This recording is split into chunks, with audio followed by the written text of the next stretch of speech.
2025 সালে এসেও যে 2 টাকায় পুরি পাওয়া যায়, এটা কি আপনারা কেউ বিলিভ করবেন? অনেকেই হয়তো করবেন না, বাট এটা সত্যি যে যশোর শহরের মধ্যে 2 টাকায় পুরি পাওয়া যায় এবং এই পুরির স্বাদ যে এত সুন্দর যা আপনারা না খেলে কখনোই বুঝতে পারবেন না। কারণ এখানে ঝাল এবং পেঁয়াজের কম্বিনেশন দিয়ে পুরিটাকে অনেক সুস্বাদু করে ফেলা হয় এবং এর কারণে একবারে 50 থেকে 60টা পুরিও খেয়ে ফেলা সম্ভব। তো এখানের পুরি কারা কারা ট্রাই করেছেন অবশ্যই আমাকে কমেন্টে জানাবেন। আমি আশা করছি যশোর শহরে অনেকেই এই পুরির দোকানটা চিনেন এবং যারা চেনেন না তাদের জন্য আজকে আমি লোকেশনটা বলে দিব।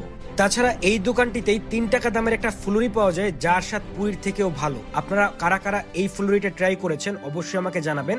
আমার কাছে পুরীর থেকেও এই ফুলুরির স্বাদটা অনেক বেশি ভালো লেগেছে। তো স্বল্প দামে সুস্বাদু পুরি এবং ফুলুরি খেতে অবশ্যই চলে আসতে পারেন এই দোকানটিতে এবং এই দোকানটি আপনারা পেয়ে যাবেন যশোর ধর্মতলা রেল ক্রসিং পার হয়ে কায়েমকুলার দিকে যেতে ডান দিকে আপনারা এই দোকানটি পেয়ে যাবেন এবং এই দোকানটি সব সময়ের জন্যই খোলা থাকে। তো অল্প টাকায় পুরি এবং ফুলুরির স্বাদ গ্রহণ করতে আজই চলে আসুন এবং ভিডিওটি শেয়ার করে অন্যদেরও জানিয়ে দিন। ধন্যবাদ।